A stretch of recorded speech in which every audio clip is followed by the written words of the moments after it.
Bonjour et bienvenue à cette édition de la Tribune TVHR. Avant de passer à mon premier invité, j'aimerais souhaiter, à mon nom personnel et au nom de l'équipe de la télévision du Haut-Richelieu, toutes nos sincères condoléances à M. Éric Latour, qui a eu la douleur de perdre sa mère lundi dernier, Mme Ghislaine Boulet. Il y a des choses qui dépassent la politique. Donc, à M. Latour et à toute sa famille, nous souhaitons donc nos plus sincères condoléances. Avec mon premier invité, on va parler de la présence inquiétante de pesticides dans l'eau potable de plusieurs municipalités. On parle de Saint-Jean, Chambly et Farnham notamment. Et je reçois donc M. Thibault Rennes, qui est le coordonnateur de vigilance OGM. M. Rennes, bonjour. Bonjour. Bon, vous avez fait donc un constat récemment. Vous avez publié donc des chiffres là, sur la présence quand même inquiétante de pesticides dans l'eau potable de plusieurs municipalités de la région. Peut-être nous parler un peu du travail que vous avez fait et du constat que vous avez fait.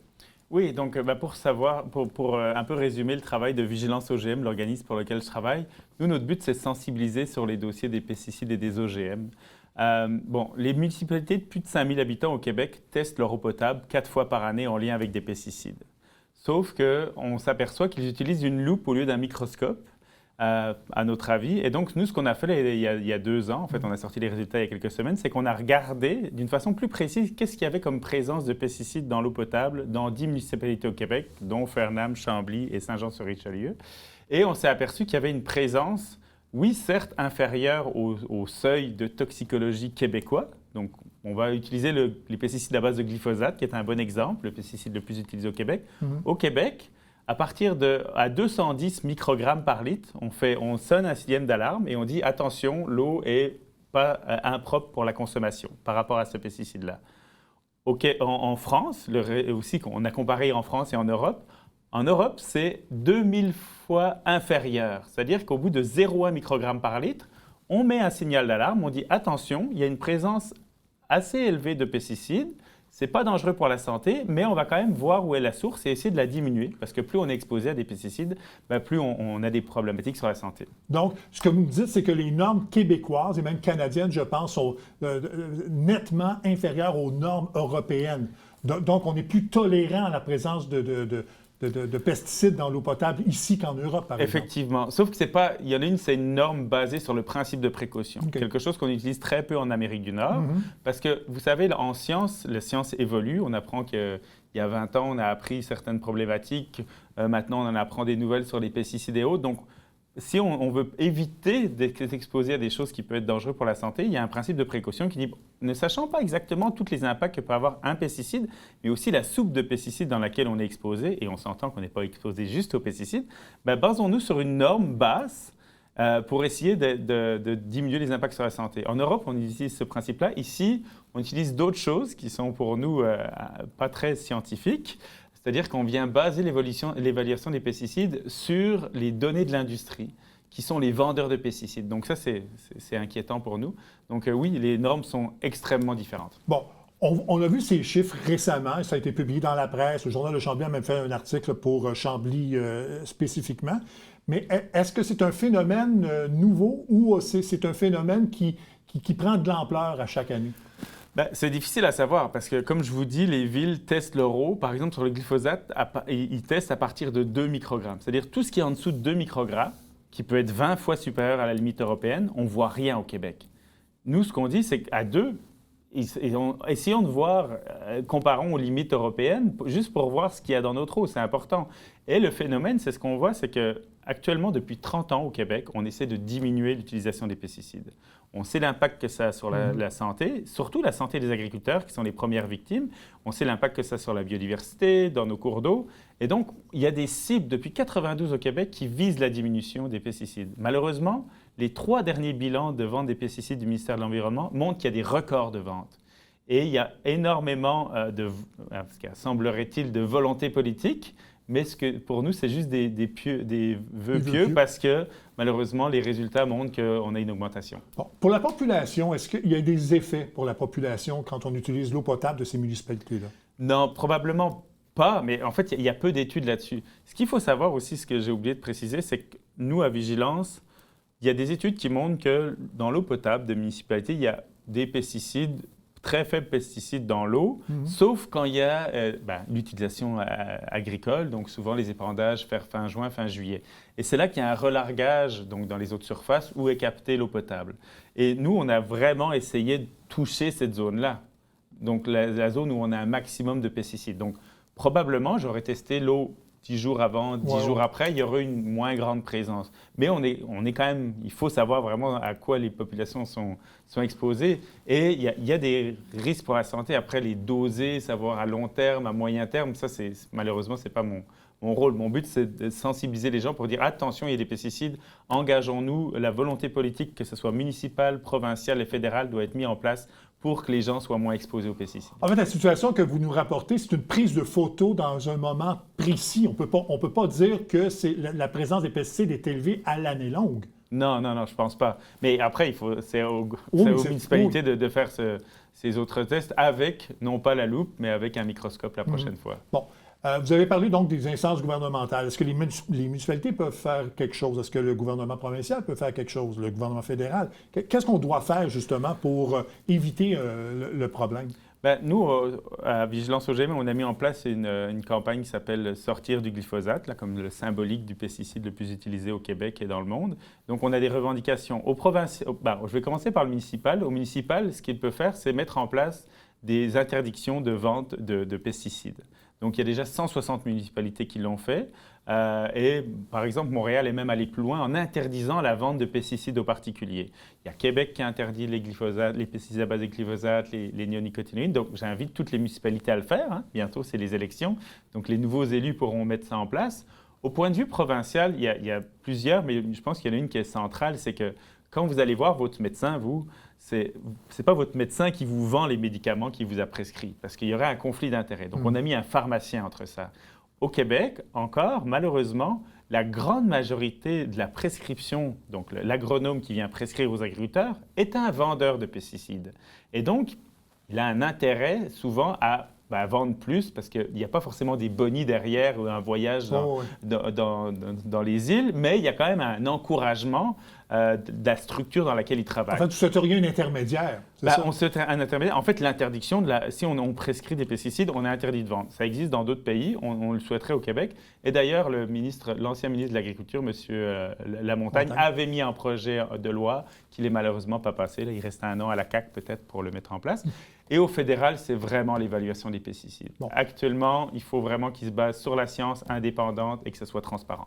Je ne sais pas si vous pouvez répondre à ça, mais si on interdit les pesticides, est-ce qu'il y a d'autres moyens pour remplacer les pesticides pour ceux qui les utilisent, justement? Alors là, nous, on n'est pas là pour dire interdisons demain matin les pesticides. Là, je pense qu'on est moyen de faire beaucoup mieux avec beaucoup moins.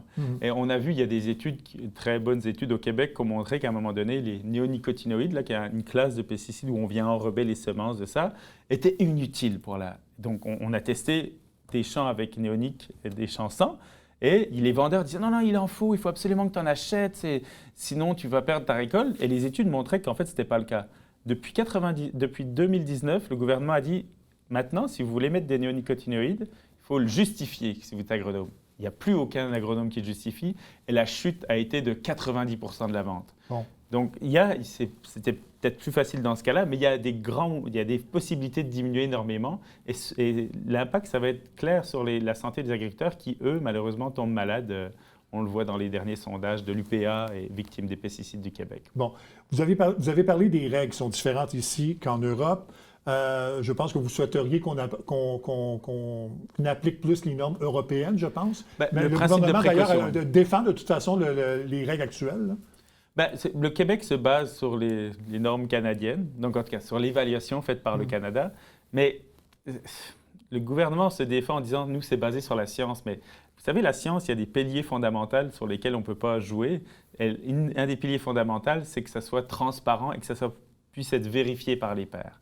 Actuellement, le gouvernement du Canada, quand il y a un nouveau pesticide sur le marché, le fabricant, lui propose des études et dit « tu n'as pas le droit de les montrer, évalue le côté toxicologique sur mes études à moi qui ne sont pas vérifiables par des pairs et que si nous, on demande en tant que public ou chercheur quelles sont ces études, on n'a pas accès. Et donc, on ne peut pas dire que le gouvernement base son évaluation sur les pesticides sur la science si cette science n'est pas transparente. Donc ça, il y a un gros travail à faire au fédéral de la part de Santé Canada. C'est ça. Mais idéalement, est-ce qu'il faudrait appliquer les règles européennes ou même en Europe, on est trop, pas sévère, mais restrictif? Ben, vous voyez, je regardais les résultats. Bon, en France, là, c'est le pays où c'est le plus facile pour moi de lire, mais c'est les normes européennes. Ben, je voyais que même avec 0,1 dans le cas du glyphosate, on s'entend en France, on utilise beaucoup de pesticides aussi, là, mais on arrive à respecter cette norme de 0,1 dans 98% des échantillons pris, les derniers chiffres que j'ai vus. Au Québec, là, les chiffres que j'ai pris, bon, peut-être pendant l'épandage le plus intense, mais sur les 10 villes, on était tous 20 fois supérieurs aux normes européennes, dans tous les échantillons, là. Dans des zones agricoles comme ici, mais aussi des zones, nos bureaux sont à Sutton. Étrangement, Sutton, est-ce que c'est l'utilisation non agricoles qui peuvent être aussi les voies ferrées, parce qu'il y a une voie ferrée. Est-ce que c'est les gens qui utilisent ce pesticide? Je ne sais pas. Moi, je ne suis pas là pour faire une enquête. Je suis là pour montrer, mettre la lumière sur vous relevez l'état de la situation, dans le fond. Effectivement. Et on demande aux acteurs provinciaux, fédéraux et municipaux de réagir. Bon. Est-ce que vous êtes prêt à travailler avec les municipalités qui sont concernées justement par ce problème d'eau potable? Ben oui, effectivement. Nous, on va continuer à faire des tests à Sutton parce qu'il y a 2 réseaux d'eau. On a travaillé avec la Ville de Québec pour son règlement municipal. D'ailleurs, sur notre site, on a une boîte à outils qui s'appelle Ma municipalité sans pesticides, où on a déjà, autant pour les citoyens que pour les municipalités, des exemples de règlements à adopter, là, qui sont déjà écrits. On ne réinvente pas la roue. Hein, il y a déjà 160 municipalités qui l'ont fait, donc on a regroupé un peu ça. On a des recommandations. Ils ne sont pas obligés de l'utiliser tel quel, mais ils peuvent s'inspirer des règlements déjà existants et permettre en fait à leurs citoyens de moins être exposés aux pesticides. Ouais. En terminant, est-ce que les municipalités ont réagi à l'étude que vous avez faite? Oui, certaines. Moi, j'ai été contacté par plusieurs municipalités. Donc, bien sûr, Sutton, j'ai parlé avec le directeur général, mais la plupart des municipalités sont au courant, surtout celles en zone agricole, mais n'ont pas tous les leviers nécessaires pour se passer des pesticides dans leur eau potable, malheureusement. Ouais. Monsieur Rennes, merci beaucoup. Merci de ce constat. Puis on va surveiller ça de toute façon. C'est pas alarmant pour la population, mais il faut quand même faire attention et peut-être essayer de réduire davantage l'utilisation. Réduire à la source, c'est le meilleur moyen. Voilà, merci beaucoup. Merci. On fait une pause et tout de suite après, on vous parle de 2 activités qui s'en viennent, dont un marché de Noël organisé par la Société Alzheimer du Haut-Richelieu. À tout de suite.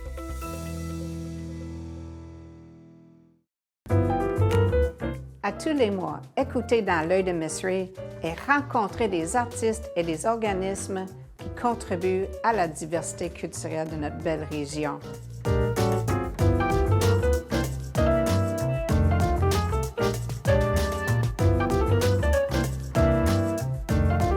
Ensemble, nous gardons l'art vivant. À tous les lundis, 18h30, sur les ondes de TVHR.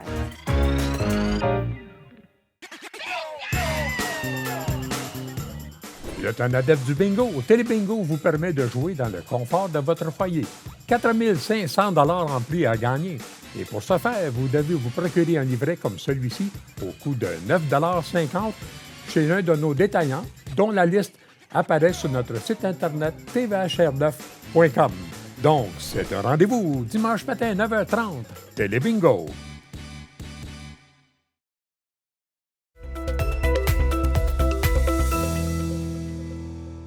Bon, l'Halloween est à nos portes, mais tout de suite après, il faut penser à Noël. Et ça s'en vient, même si ça ne paraît pas nécessairement à l'extérieur. Et il y a une première activité qui s'en vient, c'est le marché de Noël de la Société Alzheimer du Haut-Richelieu. Il y a aussi une autre activité qui s'en vient cette semaine pour la Société. On va parler de ces 2 activités avec Mme Lucie Béringuer, qui est la directrice adjointe communication et événements pour la Société Alzheimer du Haut-Richelieu. Bonjour.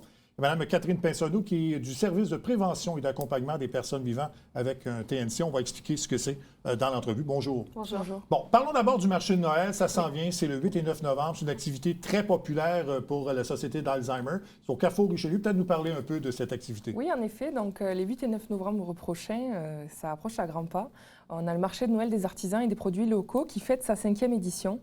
Donc, cette année, on a plus de 80 artisans locaux qui se présentent au Carrefour. On a vraiment des objets de toutes sortes, que ce soit de l'art, de la décoration, du bois, ou que ce soit des objets 3D par exemple, des choses un peu plus gourmandes. On va accueillir des artisans de tout le Québec. On est un des marchés qui maintenant est, je dirais, l'un des plus grands au Québec dans un centre d'achat. Donc on est bien heureux d'accueillir cette 5e édition et de la fêter avec la population johannaise. Oui, parce qu'il y en a un autre du genre là, qui existe au Carrefour Angrignon aussi. Là, oui, c'est exactement. ça. Donc, mais vous l'avez mentionné, donc c'est un des plus importants au Québec. Oui, ça grandit d'année en année. Donc, quand vous parlez d'artisans locaux, donc c'est des artisans de la région qui vont participer à ce marché de Noël? Exactement, c'est de l'artisanat québécois. Donc ce sont vraiment des artisans je dirais de toutes sortes qui viennent se présenter et qui viennent offrir un large panel pour préparer les fêtes, que ce soit des choses à s'offrir ou bien à offrir. Donc on est vraiment bien heureux de fêter ensemble cette 5e édition. Cette année, cette édition anniversaire va accueillir de nouveau des lutins, donc pour le plus grand bonheur des grands et des petits. On va avoir du maquillage aussi, c'est la première année qu'on en propose. On a également le photobooth, des capteurs d'images, et puis on va avoir des petites surprises tout le long du week-end, peut-être la présence de notre porte-parole. Je dois encore confirmer avec elle si elle sera présente, Jacinthe Leroux, qui est designer. Donc on a pas mal de choses qui se préparent, je dirais, pour cette fin de semaine-là. Et est-ce que je me trompe si je vous dis qu'on met beaucoup d'emphase sur l'écologie, qu'il y a beaucoup de produits zéro déchet qui vont être présentés au marché? Oui, entre autres. On essaye encore une fois de faire marcher ce qui est local. Donc dans la mesure du possible, si c'est écologique, c'est encore mieux. On ne met pas une grosse emphase dessus, mais on trouve quand même cet aspect important. Donc oui, on essaye de faire attention à plusieurs démarches environnementales, entre autres, pour préserver notre environnement. En fait, c'est une bonne occasion, là, je pense, de faire ses premiers achats de Noël. C'est pas déjà commencé pour les gens parce qu'on va, comme vous dites, avec 80 artisans locaux. Oui. Je pense que le choix de cadeaux là, va être très varié. Là. En effet, puis cette année, on est bien heureux parce que le marché va s'étendre jusqu'au bout du AW, donc dans l'aile du AW. À partir du marché central? Oui, exactement. Donc on va vraiment former un Y. Habituellement, on n'était que dans les 2 ailes principales. Puis là, on a ouvert la 3e aile. Jusqu'à présent, c'était jusqu'au Sport Expert. Puis là, on s'en va un petit peu plus loin encore pour justement faire gagner de l'achalandage, puis permettre à tous les commerçants de bénéficier, je dirais, de l'achalandage certain du marché. Donc, c'est une façon, je pense, de financer la Société d'Alzheimer du Richelieu. Oui, en effet, c'est une activité de financement qui rapporte à peu près 40 000 $, je dirais, chaque année. Donc, ça nous permet vraiment d'aider de soutenir, d'aider, d'accompagner les personnes qui sont atteintes d'un trouble neurocognitif et leurs proches. Donc, ça fait partie des activités phares qu'on essaye vraiment de continuer à valoriser d'année en année pour le rendre encore plus beau.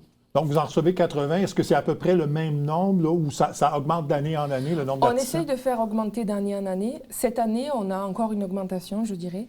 L'année passée, on était proche des 80. Là, on dépasse les 80. Puis le fait d'ouvrir une allée supplémentaire, ça permet aussi d'augmenter l'achalandage en termes d'artisans. Donc, on essaye de bonifier ça. C'est sûr qu'au bout d'un moment, on n'aura plus de place. On ira peut-être à l'extérieur, mais ce n'est pas encore demain la veille.